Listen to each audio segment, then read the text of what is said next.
ओम शांति। आज 24 अगस्त 2024। आज के ईश्वरीय महावाक्यों में हमारे परमपिता परमात्मा शिव कहते हैं, मीठे बच्चे, बाप ने तुम्हें संगम पर जो स्मृतियाँ दिलाई हैं उसका सिमरण करो तो सदा हर्षित रहेंगे। बाप ने तुम्हें संगम पर जो स्मृतियाँ दिलाई हैं उसका सिमरण करो तो सदा हर्षित रहेंगे। प्रश्न है, सदा हल्के रहने की युक्ति क्या है? किस साधन को अपनाओ तो खुशी में रह सकेंगे? उत्तर है, सदा हल्के रहने के लिए इस जन्म में जो जो पाप हुए हैं वह सब अविनाशी सर्जन के आगे रखो। बाकी जन्म जन्मांतर के पाप को सिर पर हैं। बाकी जन्म जन्मांतर के पाप जो सिर पर हैं उसके लिए याद की यात्रा में रहो। याद से ही पाप कटेंगे, फिर खुशी रहेगी। बाप की याद से आत्मा सतो प्रधान बन जाएगी। ओम शांति। मीठे मीठे रूहानी बच्चों को रूहानी बाप समझाते हैं, तुमको स्मृति आई है कि हम आदि सनातन देवी देवता धर्म के थे। हम राज्य करते थे, हम बरोबर विश्व के मालिक थे। उस समय दूसरा कोई धर्म नहीं था। हमने ही सतयुग से लेकर जन्म लेते 84 को चक्र पूरा किया। सारे झाड़ की स्मृति आई है। हम देवता थे, फिर रावण राज्य में आ गए तो देवी देवता कहलाने के लायक ना रहे, इसलिए धर्म ही दूसरा समझ लिया। और किसका भी धर्म बदलता नहीं है। जैसे क्राइस्ट का क्रिश्चियन धर्म, बुद्ध का बौद्ध धर्म ही चला आता है। सबकी बुद्धि में है, बुद्ध ने फलाने टाइम धर्म स्थापन किया। हिंदुओं को अपने धर्म का पता ही नहीं है कि हमारा हिंदू धर्म कब से शुरू हुआ, किसने बनाया। लाखों वर्ष कह देते हैं। सारे सृष्टि चक्र का नॉलेज तुम बच्चों को ही है। इसको कहते हैं ज्ञान विज्ञान। उन्होंने विज्ञान भवन नाम चला भल रख लिया है, परंतु बाप उसका अर्थ समझाते हैं। ज्ञान और योग, रचता और रचना के आदि मध्य अंत का ज्ञान अभी तुम समझते हो कि हम भी नहीं जानते थे, नास्तिक थे। सतयुग में तो ये सतयुग में तो ये ज्ञान ही नहीं हो रहता। अभी तुमको टीचर ने पढ़ाया है, पढ़कर तुमको राज्य भाग्य मिलता है, क्योंकि तुमको रहने के लिए नई सृष्टि चाहिए। इस पुरानी सृष्टि में तो पवित्र देवी देवताएं पैर रख न सके। बाप आकर तुम्हारे लिए पुरानी दुनिया का विनाश कर नई दुनिया स्थापन करते हैं। हमारे लिए विनाश जरूर होना है। कल्प कल्पांतर हम ये पाठ बजाते हैं। बाबा पूछते हैं, आगे कभी मिले थे? तो कहते हैं, हाँ बाबा, हर कल्प मिलते हैं आपसे राज्य भाग्य लेने। कल पहले भी बेहद सुख का राज्य भाग्य मिला था। ये सब बातें जो स्मृति में आई हैं, अब उसका सिमरण होना चाहिए, जिसको बाबा सुदर्शन चक्र कहते हैं। हम पहले सतो प्रधान थे। ये भी तुम्हें स्मृति आई कि हर एक आत्मा को अपना अपना पाठ मिला हुआ है।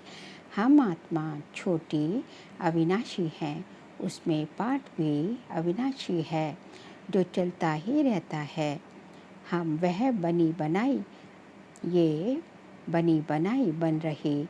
इसमें नई बात कोई ऐड व कट नहीं हो सकती। कोई भी मोक्ष को पा नहीं सकता। कोई मुक्ति मांगते हैं। मुक्ति अलग है, मोक्ष अलग है। ये भी स्मृति में रखना है। स्मृति में मुक्ति का मतलब होता है कि तुम शांति धाम, जीवन मुक्ति।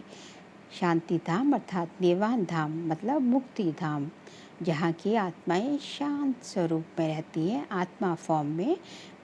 मतलब वहाँ शरीर नहीं होता।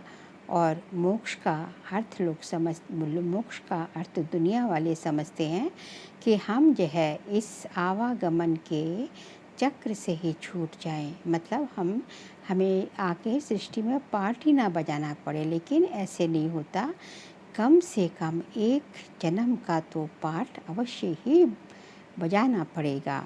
इसलिए मोक्ष किसी को मिलता नहीं, ये भी स्मृति में रखना है। स्मृति में होगा तो औरों को भी स्मृति दिलाएंगे। तुम्हारा धंधा ही ये है। बाप ने जो स्मृति में लाया है वह फिर औरों को भी स्मृति दिलाओ, तब ऊंच पद पा सकेंगे। ऊंच पद पाने के लिए बहुत मेहनत करनी है। मुख्य मेहनत है योग की। ये है याद की यात्रा जो बाप के सिवाय और कोई सिखला ना सके। अभी तुम मनुष्य से देवता बनने की पढ़ाई पढ़ रहे हो। अभी तुम मनुष्य से देवता बनने की पढ़ाई पढ़ते हो। तुम जानते हो कि हम फिर से नई दुनिया में जाएंगे। उसका नाम ही है अमरलोक। ये है मृत्यु लोक।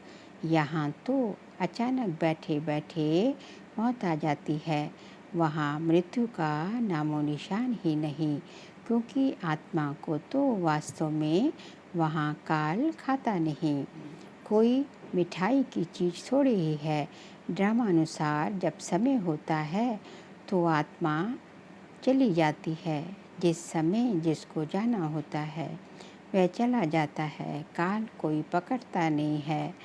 आत्मा एक शरीर छोड़ दूसरा लेती है। बाबा कहते हैं कि यहाँ तो बैठ कथाएं बनाई है। वह है अमरलोक, वहाँ निरोगी काया रहती है। सतयुग में भारतवासियों की आयु भी बड़ी थी। योगी थे। योगी और भोगी का फर्क भी अब मालूम पड़ता है। तुम्हारी आयु वृद्धि को पा रही है। जितना तुम योग में रहेंगे उतना पाप भस्म होंगे और पद भी ऊंच मिलेगा। आयु भी बड़ी होती जाएगी। यथा राजा रानी आयु पूरी कर वहाँ सतयुग में शरीर छोड़ते हैं। प्रजा का भी ऐसा होता है, परंतु पद का फर्क है। अब बाप तुमको समझाते हैं। सुदर्शन चक्रधारी बच्चों, ये अलंकार तुम्हारे हैं। गृहस्थ व्यवहार में रहते कमल फूल समान तुम रहते हो। सिवाय तुम्हारे और कोई रह ना सके। ये भी स्मृति आई है कि इस जन्म में हमने कितने पाप किए। इसलिए बाबा कहते हैं ये सब अविनाशी सर्जन के आगे रखो। बाबा के, भगवान के आगे जो भी तुमसे गलतियाँ होती हैं सब रखनी चाहिए। उसके लिए योग में रहना है। योग से ही पाप कटेंगे। बाकी जन्म जन्मांतर के पाप जो सर पर हैं उसके लिए योग में रहना है। और इस जन्म के पाप अविनाशी सर्जन के सामने रखेंगे तो हल्के हो जाएंगे। योग से ही पाप कटते हैं और खुशी भी रहेगी। बाप की याद में सतो प्रधान बन जाएंगे। मालूम है हम याद से ये बनेंगे तो कौन याद नहीं करेगा। परंतु ये युद्ध का मैदान है, मेहनत करनी पड़ती है। किसके साथ है हमारा युद्ध? हमारा युद्ध अपनी ही कमी कमजोरियों के साथ है। इतना ऊंच पद पाने के लिए मेहनत करनी है। ये भी बच्चों को स्मृति आई है कि बेहद के बाप से हम ऊंच से ऊंच वर्षा लेते हैं, कल्प कल्प लेते हैं। तुम्हारे पास बहुत आएंगे, आकर महामंत्र लेंगे। कि महामंत्र कौन सा है? मन मना भव। मन मना भव का अर्थ है कि अपने को आत्मा समझ भगवान को याद करो। ये है महान मंत्र। महान आत्मा बनने के लिए वह कोई महात्मा है नहीं। महात्मा तो वास्तव में श्री कृष्ण को कहा जाता है, क्योंकि वह पवित्र है। देवताएं सदैव पवित्र रहते हैं। देवताओं का है पवित्र प्रवृत्ति मार्ग, सन्यासियों का है निवृत्ति मार्ग। स्त्रियां तो धक्के खा न सके। ये सब अभी कलयुग में खराबियां हो गई हैं। स्त्रियों को भी सन्यासी बना कर ले जाते हैं। फिर भी उन्होंने पवित्रता पर भारत थमा रहता है।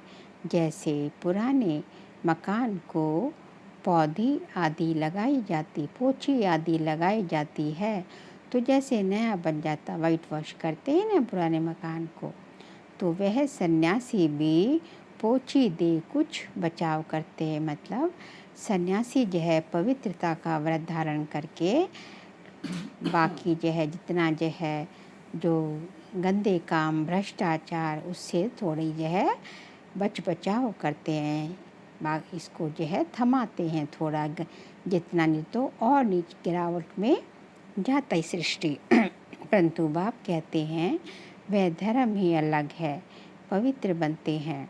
भारत खंड में ही इतने देवी देवताओं के मंदिर भक्ति आदि हैं। ये भी खेल है जिसका वृतांत तुम बताते हो। भक्ति मार्ग के लिए ही ये सब भी चाहिए ना।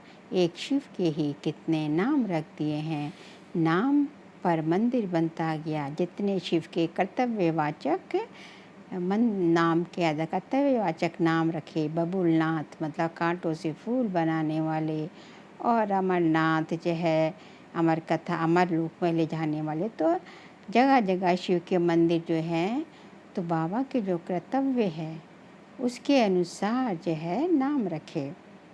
ढेर के ढेर मंदिर हैं, कितना खर्चा होता है, मिलता फिर भी आधा कल्प का सुख है, बस बहुत पैसे लगाते हैं, मूर्तियाँ टूट फूट जाती हैं, वहाँ तो मंदिर आदि की दरकार नहीं। ये भी अभी स्मृति आई कि आधा कल्प भक्ति चलती है, आधा कल्प फिर भक्ति का नाम नहीं। बाप कितनी स्मृति दिलाते हैं।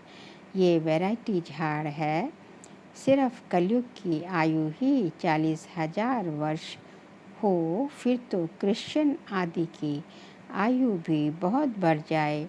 बाबा समझाते हैं क्रिश्चियन धर्म की इतनी ही लिमिट है, ये जानते हैं क्राइस्ट को इतना समय हुआ है, वो लोग तो जानते हैं फलाने को इतना समय हुआ है धर्म स्थापन किए, बाकी लेकिन फिर जाएंगे कब, ये किसी को आने का तो पता है कब से स्थापन हुआ, लेकिन जाएंगे कब ये किसी को पता नहीं। लेकिन हिंदुओं को जो है अपने को हिंदू धर्म कहते हैं, लेकिन अपने धर्म का अता पता नहीं है। कल्प की आयु ही लंबी कर दी है, अभी तुम जानते हो ये तो विनाश की तैयारियां हो रही हैं। उन्हों की ही साइंस तुम्हारी है साइलेंस, तुम जितना साइलेंस में जाएंगे वह विनाश के लिए अच्छी अच्छी चीज़ें तैयार करते रहेंगे। दिन प्रतिदिन महीन महीन चीज़ें बनाते रहते हैं। तुमको अंदर में खुशी होती है, बाबा तो हमारे लिए नई दुनिया बनाने आए हैं, तो अब हम पुरानी दुनिया में थोड़ी ही रहेंगे।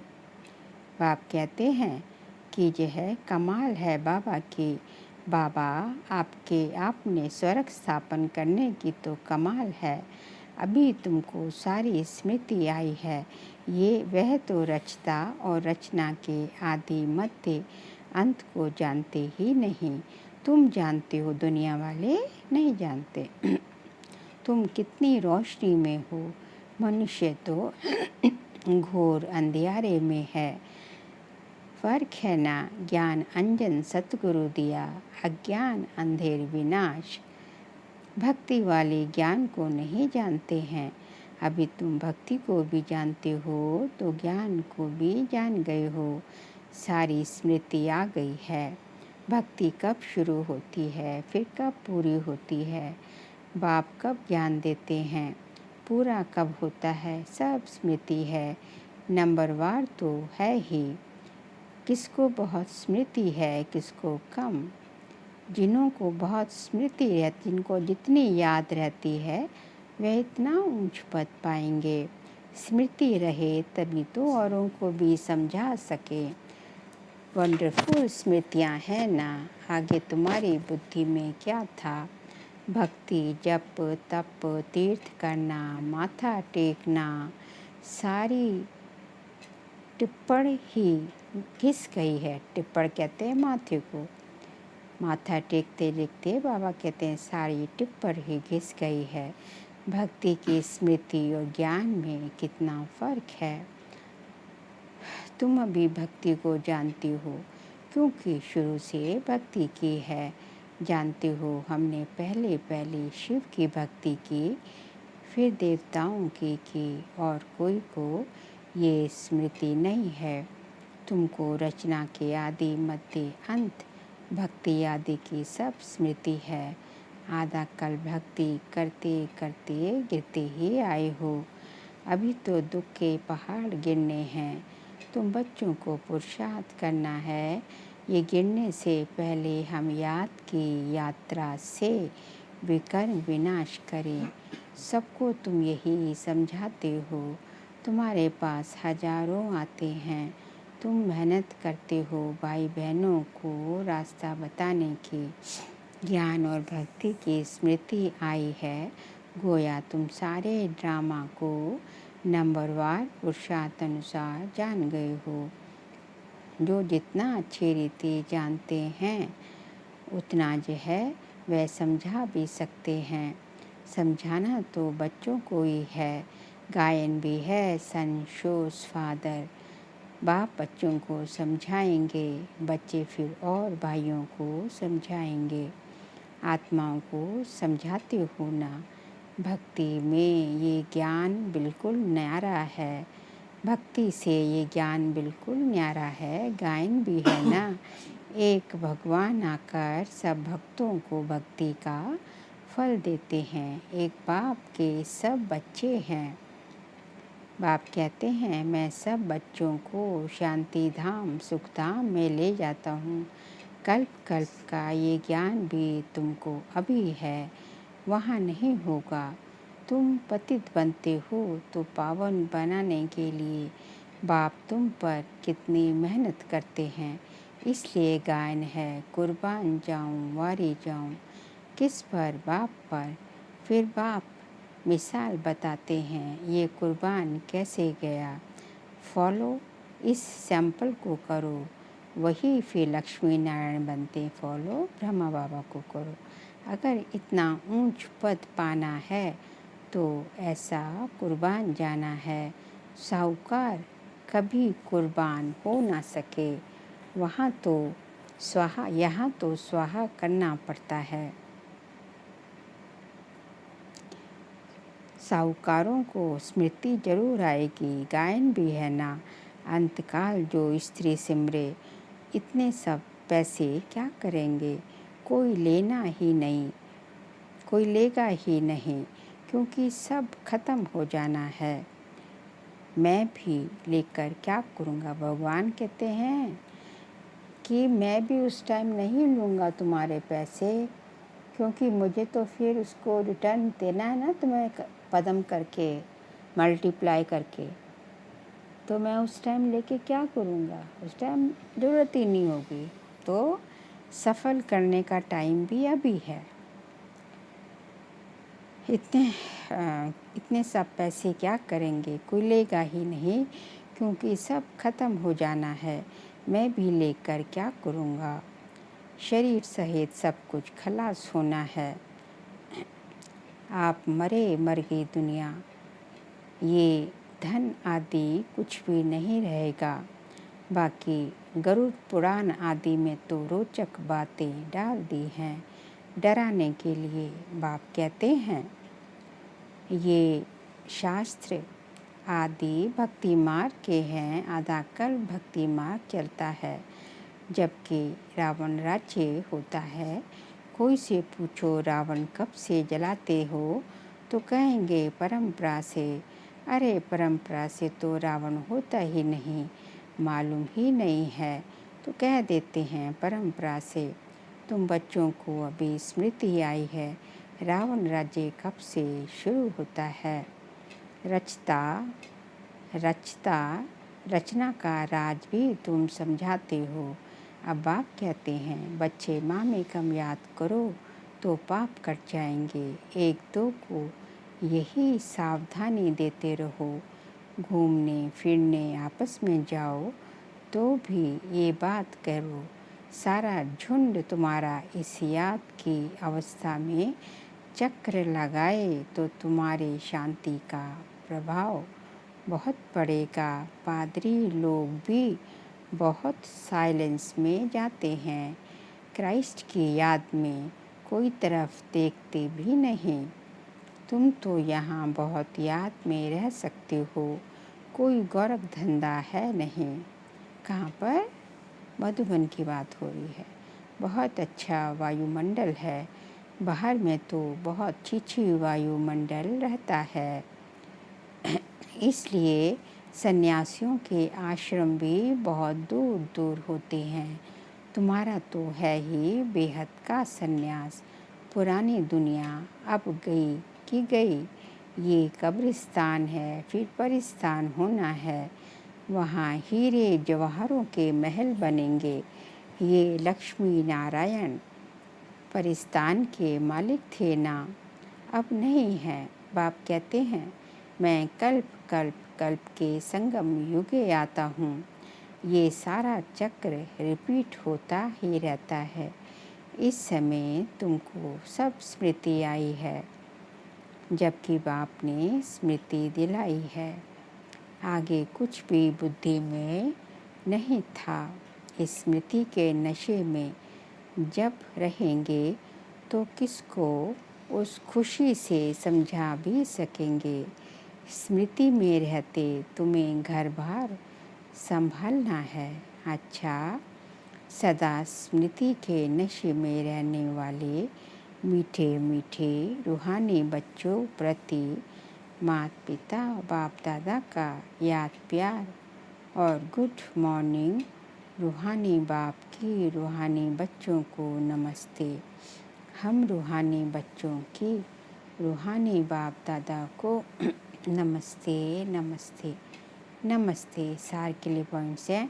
ड्रामा के आदि मध्य अंत को अच्छी तरह समझ स्मृति में रख दूसरों को भी स्मृति दिलानी है। ज्ञान अंजन देकर अज्ञान अंधेरे को दूर करना है। सेकंड पॉइंट, ब्रह्मा बाप समान कुर्बान जाने में पूरा फॉलो करना है। शरीर सहित सब खलास हो जाना है, इसलिए इससे पहले ही जीते जी मरना है, ताकि अंत समय में कुछ भी याद ना रहे। आज का बाबा का वरदान है, विशेषता के संस्कारों को नेचुरल नेचर बनाए, साधारणता को समाप्त करने वाले मर्जीवा भव। विशेषता के संस्कारों को नेचुरल नेचर बनाए, साधारणता को समाप्त करने वाले मर्जीवा भव। जो नेचर होती है वह स्वतः अपना काम करती है। सोचना, बनाना या करना नहीं पड़ता। नेचर होगी तो स्वतः होता रहेगा, लेकिन स्वतः हो जाता है। ऐसे मर जीवा जन्मधारी ब्राह्मणों की नेचर ही है विशेष आत्मा की विशेषता की। ये विशेषता के संस्कार नेचुरल नेचर बन जाए और हर एक के दिल से निकले कि मेरी तो ये नेचर है, विशेषता मेरी नेचर है। साधारणता पास्ट की साधारणता तो हमारी द्वापर से नेचर थी, लेकिन अभी कौन सी विशेषता? अभी की नहीं। साधारणता पास्ट की नेचर है, अभी की नहीं, क्योंकि नया जन्म ले लिया, ब्राह्मण जन्म, नया जन्म। तो नए जन्म की नेचर विशेषता है, साधारणता नहीं। स्लोगन है, रॉयल वह है जो सदा ज्ञान रत्नों से खेले, पत्थरों से नहीं।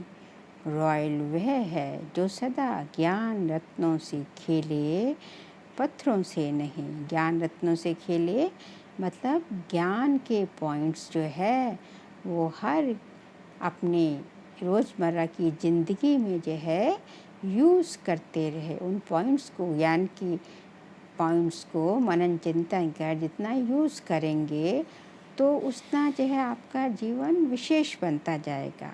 पत्थरों से नहीं। पत्थर क्या है मतलब साधारणता में रहना, पत्थरों से खेलना। तो लेकिन यदि हम ज्ञान के अस्त्र शस्त्र यूज़ करेंगे तो इसका मतलब हम ज्ञान रत्नों से खेल रहे हैं। अच्छा, वही जो है रॉयल कहलाएंगे। अच्छा, ओम शांति।